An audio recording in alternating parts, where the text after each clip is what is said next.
over there. Very good evening and welcome to the news tonight. Start of a week, lots making news. Let's start with the headlines. Public Accounts Committee of Parliament calls RBI Governor Urjit Patel and top finance ministry officials on the 20th of January, has the option to call Prime Minister Narendra Modi on demonetisation.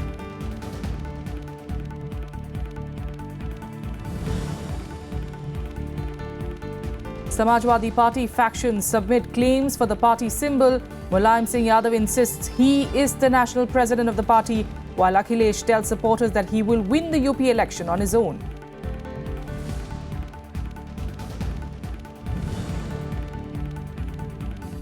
Former Prime Minister Manmohan Singh releases the Congress manifesto for Punjab Assembly polls in New Delhi.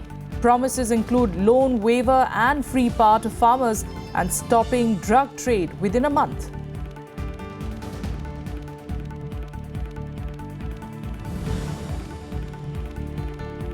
And China warns US President-elect Donald Trump of revenge if it goes back on the One China policy. Remarks come just hours after Taiwan's president makes a controversial stopover in Houston.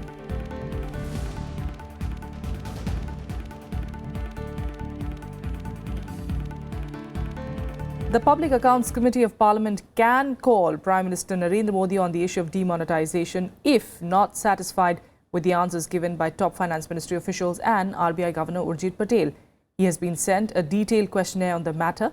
A PSC meeting on the issue has been called on the 20th of January, and RBI Governor Urjit Patel, Finance Secretary Ashok Lavasa, and Economic Affairs Secretary Shaktikant Das will be present at that meeting. In the questionnaire sent to the RBI Chief and top Finance Ministry officials, the PSC has raised questions on all aspects of demonetisation. The meeting will be held, the witnesses will be heard in 20th of January, and after hearing the governor and the officers, the committee will take appropriate decision. And if more experts have to be heard, that will also be heard. Then unanimously the committee will prepare a report and present to the Parliament. We'll keep you updated on developments on that front. But now to the Samajwadi Party saga. And Mulayam Singh Yadav today met Election Commission officials in Delhi to stake claim of the party's symbol, the cycle. The party patriarch claimed that he had no dispute with his son, Uttar Pradesh Chief Minister Akhilesh Yadav. Instead, he called his cousin, Ram Gopal Yadav, the reason behind the problem within the party. A short while later, Ram Gopal Yadav himself met Election Commission officials to press for the symbol for Akhilesh's faction. Ram Gopal Yadav also ruled out any truce, saying that the majority was with Akhilesh. On Sunday, Mulayam Singh Yadav insisted that he continued to be the national president of the party, while Akhilesh Yadav is the chief minister. He asserted that the meeting that saw his son being named party president was illegal, as it was called by Ram Gopal, who was expelled a day before from the Samajwadi Party. Meanwhile, in UP, Chief Minister Akhilesh Yadav met party leaders at his residence today, and amid the intense party power tussle, he assured his camp supporters that they will win the elections on their own. Hectic political activity at Akhilesh Yadav's official residence in Lucknow. The Chief Minister first met his party MLAs. This was followed by another meeting with party strategists. Akhilesh told his supporters that his camp will win this election, which will be a gift for his father and party patriarch Mulayam Singh Yadav. और बार-बार उन्होंने कहा कि जब इस तरह की साजिश हो रही है, मेरे पिताजी के साथ भी साजिश है, तो हमें ये अप्रिय कदम उठाना पड़ रहा है। और मैं सिर्फ उन्होंने भाई स्वेर इस बात को कहा हम लोगों के बीच में कि हम सिर्फ 3 महीने के लिए केवल और केवल 3 महीने के लिए अध्यक्ष हूँ। The Election Commission is likely to deliver its verdict on which faction gets to keep the symbol. It also has the option to freeze the symbol. The Congress is keeping a close watch on the developments amid reports of a probable alliance.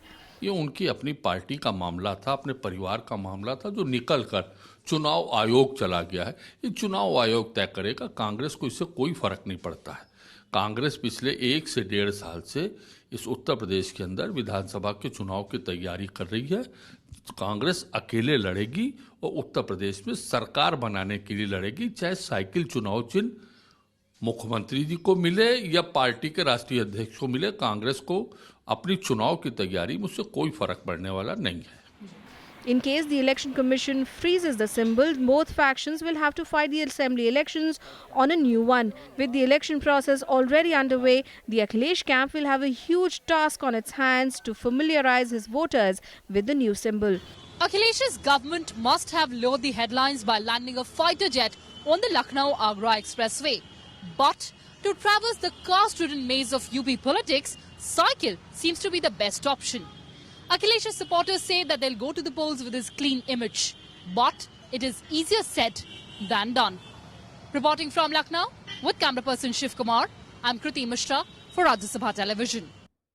And Samajwadi Party leader Mulayam Singh Yadav has also demanded the de-recognition of Ram Gopal Yadav as leader of the party in Rajya Sabha. Mulayam wrote to Rajya Sabha Chairman Muhammad Hamid Ansari informing him about the expulsion of Ram Gopal Yadav from the party and in effect as its leader in the upper house. Mulayam also urged the Rajya Sabha Chairman to shift Ram Gopal Yadav's seat to the back benches. Acknowledging the receipt of the letter, the Chairman's office said that the matter will be examined. There is no word as of now on whom Mulayam will appoint as the party's new leader in Rajya Sabha. Ram Gopal Yadav is close to Akhilesh and Mulayam Singh has identified him as the main reason behind the feud in the Samajwadi Party and the Yadav clan. In fact, Kriti Mishra is joining us live from Lucknow. She's been tracking those developments for over a week now there in Lucknow. Kriti, good evening. By the looks of it, of course, as we've been pointing out, a pact, any kind of a truce, of course, doesn't seem to be anywhere on the anvil. And in fact, things getting petty now day by day with, of course, now Mulayam Singh also saying that Ram Gopal Yadav should not be a Samajwadi Party MP. Well, Tracy, the Samajwadi Party saga is getting convoluted with each passing day. On one hand, the father says that there's no problem with the son. The son, on the other hand, says that he wants to emerge victorious for the father so he could present the victory on his feet. He also says that he just wants to be the party president only for 3 months to cleanse the party. On the other hand, there are hectic brainstorming sessions going on in 5 KD Marg, which is the official residence of the Chief Minister. In fact, they're very meticulously crafting their poll strategy. They're also deliberating that if they do not get the party symbol, then they'll have to rely heavily upon the social media, on WhatsApp, on Facebook, just to communicate with the voters. On the hindsight, Tracy, a few party insiders were telling me that the stalemate would get resolved in a day or two. We must remember, Tracy, that 2 plus 2 is not always 4 in politics. So it remains to be seen whether the logjam or the stalemate or this impasse persists or whether the duo put up a united front. Over to you, Tracy. Absolutely. And considering the fact that, they still don't know what happens at the party symbol and, of course, the party name, that remains crucial, of course, for them to go ahead strong with, of course, those party workers, at least from Akhilesh's side, who head on to different districts, trying to work out, of course, a formula and trying to get those voters in, irrespective of what party symbol or party name will they be fighting on. Well, that's right, Tracy. In fact, Akhilesh has appointed new district leaders in several districts, and he has asked all the MLAs and all the probable candidates to work in the constituencies. In fact, in around 65 constituencies, there have been posters with the face of prospective candidates and the Chief Minister. So, of course, the Akhilesh's camp is taking it head on, and they're absolutely confident that the Election Commission would also give the decision in their favor. Tracy? All right, we'll leave it there for now. Kriti, thanks so much for joining us on this story, which is, of course, developing as we speak, in fact, by the day, by the hour as well. We'll come back to you for more updates.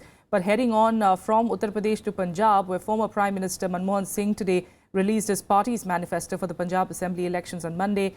The main promises include crackdown on the drug problem, employment for the youth, and even free books for all children.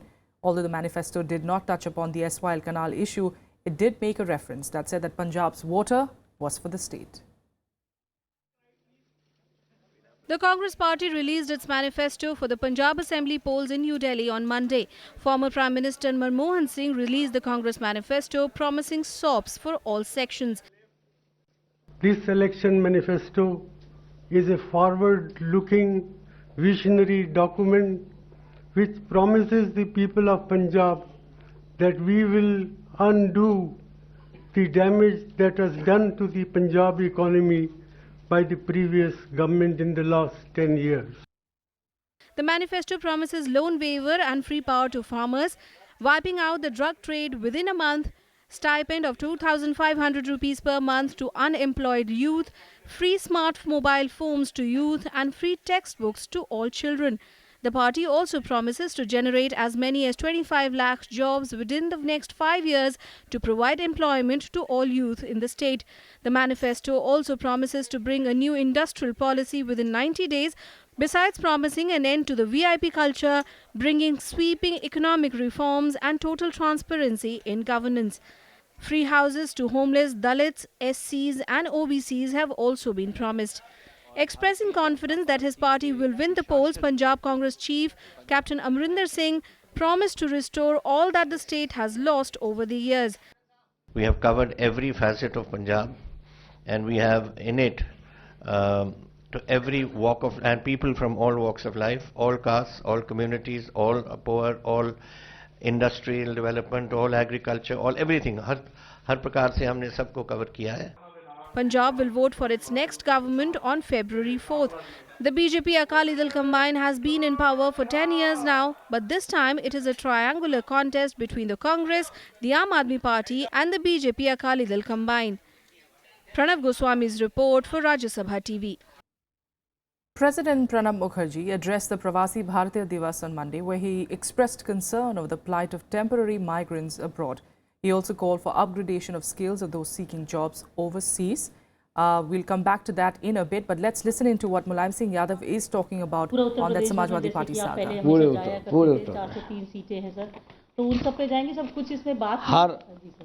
हर मंडल में, हर कमिश्नरी में एक एक सभा करेंगे कमिश्नरी बाज, क्योंकि ऐसे तो 74 जिले हैं, 74 जिले में तो 3 महीना भी नहीं कर पाएंगे। इसलिए हम हर कमिश्नरी पर एक सभा करेंगे। अभी कुछ कमिश्नरियों पे हो चुकी है, बरेली कमिश्नरी में हो चुकी है, आजमगढ़ कमिश्नरी में हो चुकी है सभा। हम ये कह सकते हैं कि आज के बाद इस चीज़ का एक कंफ्यूजन जो लोग फैला देते हैं कि मुख्यमंत्री अखिलेश यादव जी को चेहरा नहीं पार्टी बनाएगी, तो आज के बाद ये चीज़ साफ हो जाती है कि अगला मुख्यमंत्री अखिलेश ही बनेगा। इसमें किसी तरीके का कोई कंफ्यूजन नहीं, और ना जो लोग कुछ भ्रम फैलाने की कोशिश करते हैं या पार्टी में इधर उधर कराने की कोशिश, उनसे भी आप भ्रम तो अपना आप फैल गया, वो खत्म हो गया, अपने आप ही खत्म हो रहा है कि अगला मुख्यमंत्री अखिलेश यादव ही बनेगा।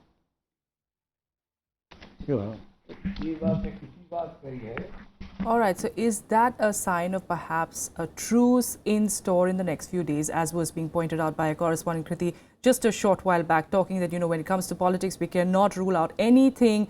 Mulayam Singh Yadav there categorically stating that Akhilesh Yadav is going to be the chief ministerial face and, of course, the chief ministerial candidate if, of course, the Samajwadi Party wins the elections in March.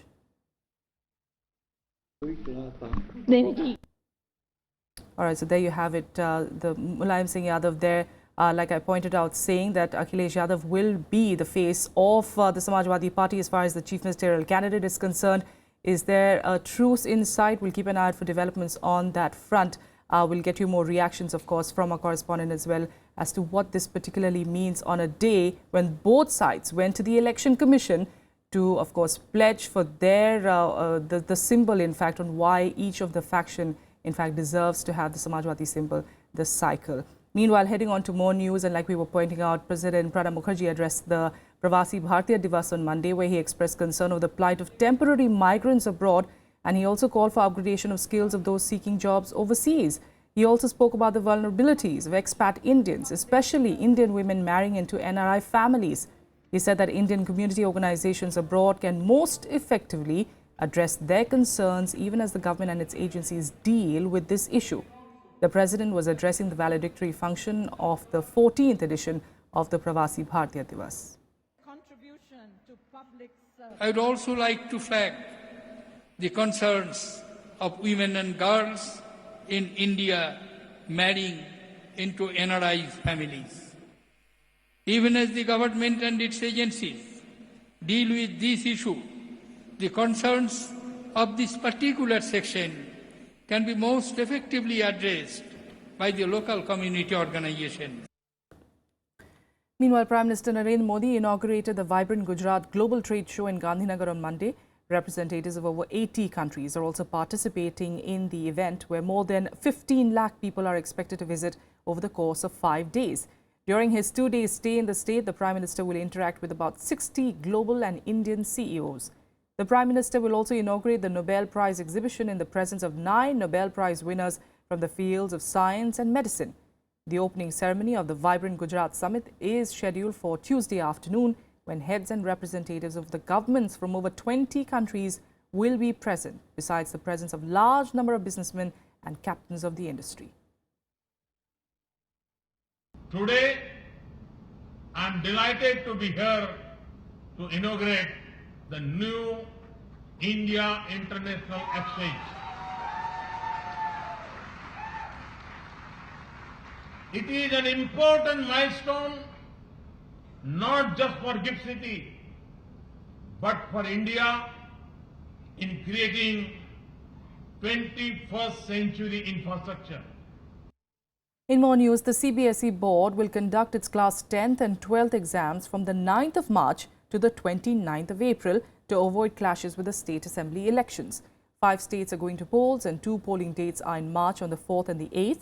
Nearly 16,67,000 candidates from the Central Board of Secondary Education or CBSE will give their class 10th exams, and 10,96,000 are appearing for their class 12th exams. This will be the last school-based exam for the class 10 candidates. From 2018, the CBSE will have only one public exam for class 10 candidates. Class 10 exams will end on the 10th of April, while class 12 exams will conclude on the 29th of April.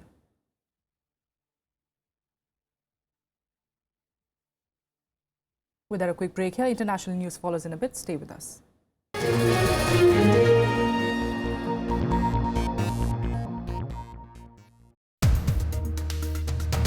You are still not seen as a heavyweight politician of the BJP. I cannot be as effective as those people who have got 50 members or 30 members. If you're not loud, you are not heard inside the assembly, you are not heard by the people. Simply by shouting, the point is not driven home. The purpose of the reasoning, that is important. People have already started saying that the party has not given you your due. We have to bring in the younger people. The elder people will play their role. Watch to the point with the sole BJP legislator in Kerala Assembly, O Raja Gopal, only on Rajya Sabha television.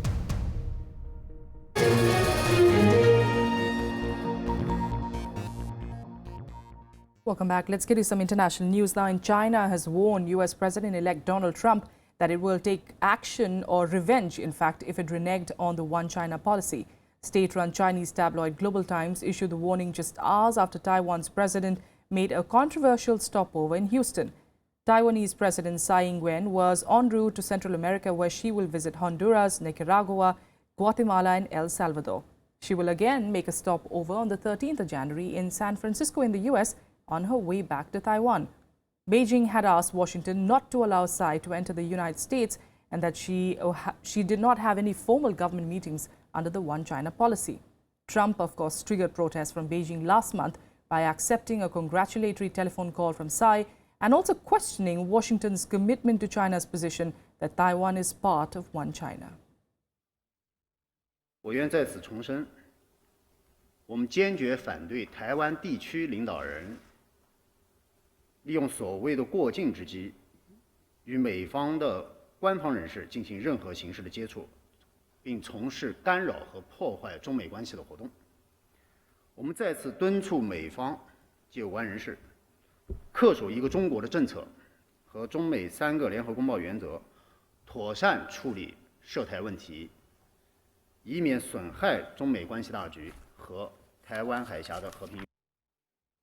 Meanwhile, Donald Trump woke up this morning and took to Twitter to ridicule Hollywood actor Meryl Streep, who during a Golden Globe acceptance speech launched into a scathing attack on the US President-elect Donald Trump.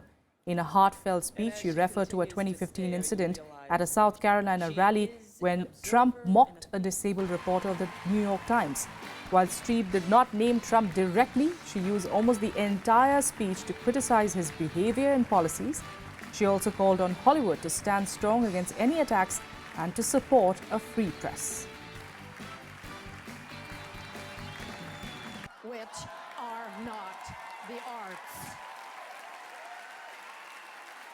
But there was one performance this year that stunned me. It sank its hooks in my heart. Not because it was good. There was nothing good about it. But it was effective and it did its job. It made its intended audience laugh and show their teeth. It was that moment when the person asking to sit in the most respected seat in our country imitated a disabled reporter, someone he outranked in privilege, power, and the capacity to fight back. It kind of broke my heart when I saw it, and I still can't get it out of my head because it wasn't in a movie. It was real life. And this instinct to humiliate, when it's modeled by someone in the public platform, by someone powerful, it filters down into everybody's life because it kind of gives permission for other people to do the same thing. Disrespect invites disrespect. Violence incites violence. More international news. Former Iranian President Akbar Hashmi Rafsanjani died on Sunday at the age of 82.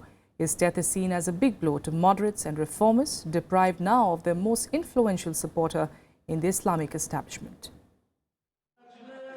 Akbar Hashmi Rafsanjani, the former Iranian president, died on Sunday aged 82. He has been described as a pillar of the Islamic revolution.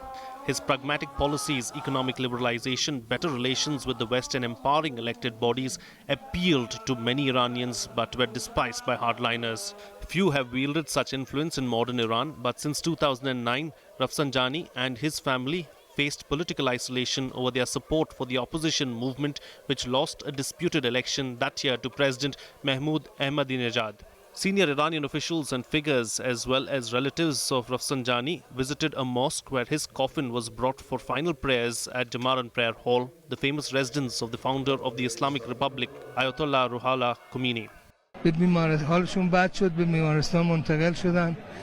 اونجا یه تیم پزشکی سعی کردن که احیا کنن، متاسفانه نتونستن احیا بکنن. یعنی این مدتی که ما در کنارشون بودیم همیشه به فکر مردم بود. مردم الان محبت دارن. منم شرایط روحیم یک حالت ناباوریه الان اینجا خدمت شما هستم. Foreign Minister Mohammad Javad Zarif held back tears as he paid tribute to the former president. یکی از بزرگترین استوانه‌های انقلاب، یار امام، یار حضرت رهبری از دست ما رفت. A crowd of supporters also gathered to mourn the death of Rafsanjani. بسیار متاسف شدم. من لحظات ابتدایی به واسطه شبکه‌های اجتماعی متوجه شدم و خیلی ناراحت متأثر هستم. میرفتم منزل و گفتم که حالا در جمع مردم حضور داشته باشه. Rafsanjani headed the Expediency Council, a body which is intended to resolve disputes between the Parliament and the Guardian Council.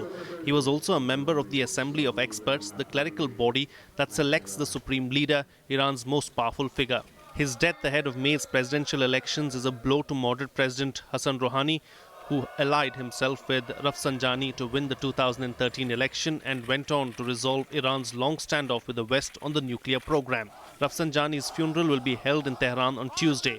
Iran has announced 3 days of mourning, including a public holiday on Tuesday for Rafsanjani, who was president from 1989 to 1997.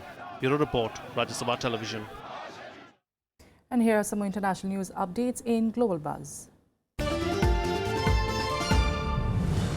UN Human Rights Envoy Yang Lee has arrived in Myanmar on a 12-day visit amid growing concerns about reports of abuse of members of the Rohingya Muslim minority in the country. However, the Myanmar government denies the accusations and insists a lawful counter-insurgency operation is underway.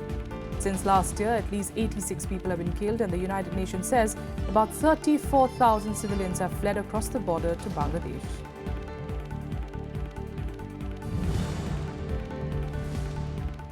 The Islamabad Supreme Court has directed Prime Minister Nawaz Sharif's family to explain contradictions in statements to defend itself in the Panama Papers case. However, the Pakistan Prime Minister has denied any wrongdoing and rejected the charges of illegal transfer of any money from Pakistan. Justice Asif Saeed Khosa is heading a 5-judge bench of the Apex Court, hearing the petitions in the Panama Gate case.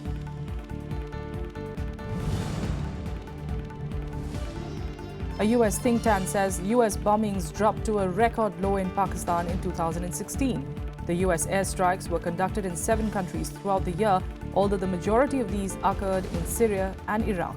The number of US airstrikes in Afghanistan too increased in 2016 to a total of 1,337.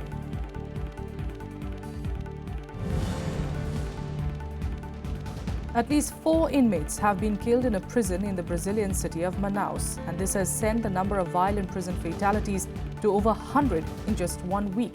Widespread massacres, including decapitations and disemboweling, have occurred as rival drug gangs clashed in vastly overcrowded facilities. And now let's change tracks. Get you all the latest from the world of sports in Sports Beat. Rohan Bopanna and Jeevan Nanduncherian won the men's doubles title at the Chennai Open after defeating compatriots Purav Raja and David Sharan 6-3, 6-4 in the summit clash on Sunday. It was the first time in the ATP event's 22-year existence that 4 Indians featured in the finals. In the singles events, Spain's number 2 seeded Roberto Bautista Agut won the title with a straight set 6-3, 6-4 win over Russia's Daniil Medvedev.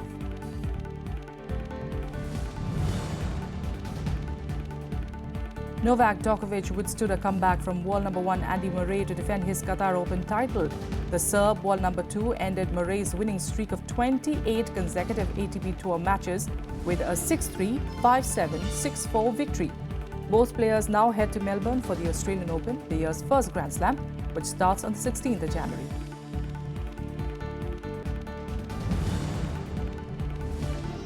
Lionel Messi scored a sublime last-minute free kick to salvage a point for Barcelona against Villarreal. Barca went a goal down in the 49th minute and seemed heading for defeat before Messi's free kick saved the Catalans from defeat. The result leaves Barca in the 3rd place, 5 points behind leaders Real Madrid, who have a game in hand.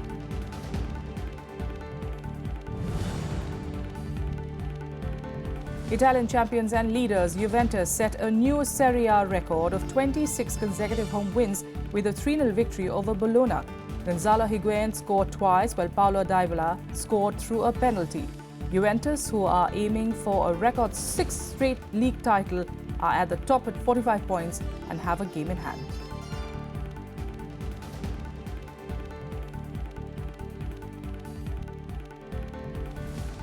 That's all we have for you on the news tonight. Thanks so much for joining us.